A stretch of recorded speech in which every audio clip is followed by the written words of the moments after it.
મિત્રોને કહેતો જાઓ, માવડીઓને કહેતો જાઓ, કદાચ કોઈ એવી દીકરી સામે મળી જેને સંતાન ન હોય અને શુભ કાર્ય માટે જાતા હોય ને તો એને માં કહીને વયા જાજો, તમારું કાર્ય સફળ થઈ જાય. ભલામણ એની માં કહીને વયા જાઓ તો તમારું કાર્ય સફળ થાય. એવી કોઈ દીકરી હોય એટલે આને દફન વિધિ કરી અને દોનો દંપતી બાપ છે ને, એટલે બાપ છે ને ઘણા એમ કહે છે કે બાપ કઠણ કાળજાનો હોય. બાપ કોઈ દિવસ રોય નહીં. માની સામે રોઈ લે, બેનની સામે, ભાઈની સામે, બધાની સામે માં રોઈ લે. ભારત વર્ષનો પુરુષ કોઈની સામે રોવે નહીં. એટલે યુવાન મિત્રોને કહેતો જાઉં કે પુરુષને રોતો જોવો હોય ને, અડધીક રાતનો જેથી બજર ભાગે ને, બાપને ખબર છે કે મારા પરિવારની સામે હું રોઈશ તો હું ઢીલો, મારો પરિવાર ઢીલો પડી જશે. એટલે બાપ કોઈ દિવસ પરિવારની સામે રોવે નહીં. પણ યુવાન મિત્રોને કહેતો જાઉં, બાપને રોતો જોવો હોય ને, અડધીક રાતનો જેથી બજર ભાગે, ધીરા ધીરા ધીરા ડગલા માણસ જો બાપ ખૂતો હોય ને, એના ઓશિકાની કોર ઉપર કોકથી હાથ ફેરવજો, ખબર પડી જશે કે ભારત વર્ષનો બાપ કેટલો રડે છે. સાહેબ પરિવારની સામે રોવે નહીં. આ દોનો દંપતી એ બાળકની દફન વિધિ કરી અને ધીરા ધીરા ધીરા ધીરા ડગલા મારતા મારતા રામદેવ પીર મહારાજના દર્શન કર્યા. માં પાછી કાકડુદી કરે, રામદેવ પીર મહારાજને ઠપકો દેતી હતી. બધાએ ટ્રસ્ટીઓ આવી ગયા, બાને બેનને બહાર કાઢ્યા, એ ભાઈને ને બેનને. એટલે આ બાજુ પાછા ધીરા ધીરા ધીરા ડગલા માણતા માણતા માણતા પોતાનું ગામ હતું ત્યાં નીકળ્યા. સમાધિ દૂરથી જોઈ ગયા ને એટલે ગળગળતી દોઢ કાઢી જનેતાએ મોઢે બોલું માં ન્યા તો મને હાચે નાનપણ સાંભળે પછી મોટો પગેતી બધી મજા મને કડવી લાગે કાગડા. માએ બધ ભરી દીધી અને પોતાના ધણીને એટલું કીધું કે આ સમાધિ ખુદ મારે એકવાર મારા દીકરાને મળવું છે. જોજો માં શું કે એકવાર મારા દીકરાને મળવું છે. ભારત વર્ષનું પુરુષ એટલું કે હવે દીકરાને દફન વિધિ કરી અને બારો ન કઢાય. પણ માએ કીધું કે મારે એકવાર મારા દીકરાને જોવો છે, તમે બારો કાઢો ને. ધીરા ધીરા ધીરા ધીરા ધીરા જ્યારે સમાધિ ખોદી અને જેવો દીકરાને બહાર કાઢ્યો અને આમ કરીને આમ સાથી સોસરો બાપુ ચોપ્યો ને તો દીકરો જીવતો થઈ ગયો. સાહેબ આ જનેતાની તાકાત છે, આ માં કરી શકે. આજના બાળકો બાપુ બાપને પ્રશ્ન કરે, મેં કીધું એમ કે ત્યારે વર્ષો પહેલા આવી કોઈ લાઈટો નહોતી, કોઈ ગાડીઓ નહોતી, કોઈ ટ્રેક્ટરો નહોતા, ત્યારે તમારો બાપ ખેતરમાં કાળી મજૂરી કરતો હતો. સાહેબ પરિવાર સાહેબ ગામત્રે જવું હોય ને ગામત્રે તો તમારા જ મારા બાપ દાદા પાસે સારું પહેરણ પહેરવા માટે નહોતું. બાજરીની થેલીના ઠીકડા મારી મારીને તમારા મારા માવતરે ગામત્રા કર્યા છે. બાજરીની થેલીના ઠીકડા મારી કારણ કે આપણે બાપુ જોયું છે એટલે ખબર છે. આજના બાળકોને ઠીકડામાં ખબર પડતી નથી. બોલો પૂછો તો ફાટેલો પેન્ટ લાઈન પહેરે છે સિટીમાંથી. લ્યો ફાટેલો પેન્ટ લાઈન લે, આ તો અમારા બાપ દાદા પહેરતા હતા, અમે ફાટેલા પહેરતા હતા. હા ઠીકડામાં ખબર નથી પડતી.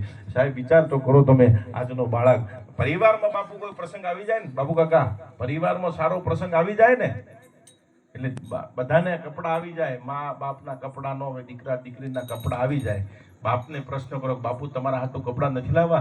ભારત વર્ષના બાપને ખબર છે કે મારી માથે કેટલું દેણું છે. ભારત વર્ષનો બાપ શું કે ના બેટા હજુ એકાદ વર્ષ ચાલે એવું પહેરણ મારી પાસે પડ્યું. માને પ્રશ્ન કરો તો માં એ જ કે હજુ મારી પાસે સાહેબ એકાદ વર્ષ ચાલે ને એવો હાડલો મારી પાસે પડ્યો. આ ભારત વર્ષનો બાપ ને ભારત વર્ષની જનેતા કરી શકે. બાકી આજના બાળકો બાપને વૃદ્ધાશ્રમમાં મૂક્યા. આજના બાળકો વૃદ્ધાશ્રમનો એક પ્રસંગ યાદ આવ્યો રમેશભાઈ, એટલે કઈ પછી આપણે રમેશભાઈને સાંભળવા છે. હમણાં વૃદ્ધાશ્રમના ગેટમાં એક ફોર્ચ્યુનર ગાડી આવે અને એ ફોર્ચ્યુનર ગાડીમાંથી એક મર્દ મુછાળો માનવ ઉતર્યો અને એટલું કીધું કે આ મેનેજર પાસે જઈને એટલું કીધું કે મારા મા ને મારા બાપ છે અને વૃદ્ધાશ્રમમાં મૂકવા માટે આવ્યો છું. પણ બધાયની આંખમાં મા બાપ રડતા હતા. જેટલા વૃદ્ધાશ્રમના જેટલા વડીલો હતા એ બધાય બહાર આવી ગયા. બધાયની આંખમાં આંસુ હતા. પણ એક જનેતાએ પૂછ્યું કે માં તમે રડો નહીં, અમને અમારા દીકરા જ્યારે અહીંયા મૂકવા આવ્યા ને ત્યારે અમને ડર હતો કે અમને કોણ સાચવશે. પણ આ વૃદ્ધાશ્રમના જેટલા વડીલો છે, જેટલા મેનેજર છે, જેટલા ટ્રસ્ટીઓ છે ને બધાય હારા છે, અમને મા બાપની જેમ હાચવે છે. ત્યારે એક જનેતા બાપુ એટલું બોલે છે કે આ દીકરો અને આ જનેતા આ એમ કહેવાય બધાય અમને કેવી રીતે હાચવશે. એનું મને દુઃખ નથી, એને મને રોણું નથી આવતું. પણ આ જે દીકરો તમારી સામે ઉભો મને મૂકવા આવ્યો છે ને એને ભણાવવા હાટું થઈ અને મારી જમીન, મારા દાગીના, મારું ઘર વેચી નાખ્યું. કાળી મજૂરી અમે દોનો દંપતી કરી છે. એક ટંક ખાધું છે ને બીજા ટંકે પેટે પાટો બાંધીને હોઈ ગયા અને મોટો સાહેબ બનાવ્યો. એનું મને દુઃખ નથી, કદાચ અમારા નસીબમાં નહીં હોય. પણ આ જે દીકરો તમારી સામે ઉભો મને મૂકવા આવ્યો ને એને ભણાવવા હાટું થઈ, ગણાવવા હાટું થઈને બધુંય કર્યું છે. પણ એને જન્મ આપવા હાટું થઈ અને મેં મારા ગર્ભમાં 4 દીકરીઓ મારી નાખી હતી ને એની સજા મને મળવાની હતી ને એટલે આજ મને રોણું આવે. એટલે યુવાન મિત્રોને કહેતો જાઉં કે સાહેબ મા બાપનો હાથ ઝાલીને રાખજો. મા બાપનો હાથ ઝાલીને રાખશો ને તો જીવનમાં કોઈ કોઈના પગ પકડવાનો વારો નહીં આવે. આ ધરતીથી મોટી આપણી જનેતા છે, આકાશથી કરવા પડે છે. વડીલોને તો બધાને ખબર છે, આ બધા જ્ઞાની છો, મારા કરતા બધી ખબર છે. પણ કહેવાનો મારો સૂર આજની યુવા પેઢી બાપુ એળે ગઈ છે ને એટલે આ ભજનોના ખર્ચા કરવા પડે છે. આપણા બાપ દાદા કેવું જીવન જીવતા હતા, કેવું પહેરવેશ પહેરતા હતા ને આપણા બધાય વડીલોને ખબર છે, પણ આજના નરાધમ દીકરાઓ છે ને એમને ખબર નથી ને, એટલા માટે આજ ભજન સંતવાણીના આયોજન કરવા પડે છે. બાપુ સાંભળજો, યુવાન મિત્રોને કહેતો જાઓ કે તમે તમારા માવતરને સવારે ઉઠીને પગે નહીં લાગો તો ચાલશે, પણ એવા કાર્યો ન કરતા જેથી કરીને તમારા માવતરને કોકના પગે જઈને પડવું પડે, ભલામણ કોકના પગે જઈને પડવું પડે. એટલે વધુ સમય ન લેતા આગળનો દોર અમારા પાદરગઢ નિવાસી રમેશ કાકાને વિનંતી કરી એકવાર એમને પણ તાળીના ગડગડાટથી વધાવજો. આવા જ્યારે સાહેબ આપણા ઘેર આવા કોઈ સંત પુરુષ મહાપુરુષ પધાર્યા હોય, આ ભારત ભૂમિનો એક સંત એટલે આ ભગવો ભેગી તમને મને ભજવવા માટે મળ્યું છે, લજવવા માટે નથી મળ્યો.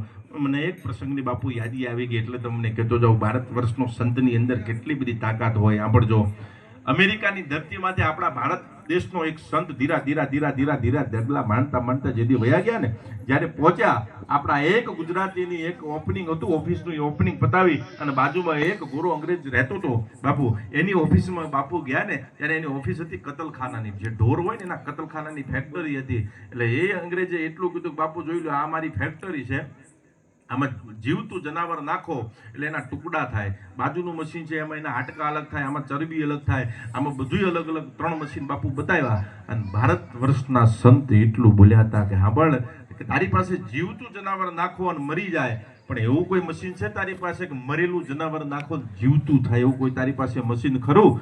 અને ત્યારે ગોરાએ એટલું કીધું કે ના બાપુ મારી પાસે એવું કોઈ મશીન નથી. અને ત્યારે સાહેબ ગૌરવની વાત એ છે કે આપણા ભારત દેશનો સંત એટલું બોલ્યો તો કોકડી આવી જાય અમારા ભારત દેશમાં, ક્યાંક કોક જોગી ધોણો ધખાવીને બેઠો હોય અને કદાચ અંજણી પાણી નાખે તો મરેલા મળદાને જીવતું કરે.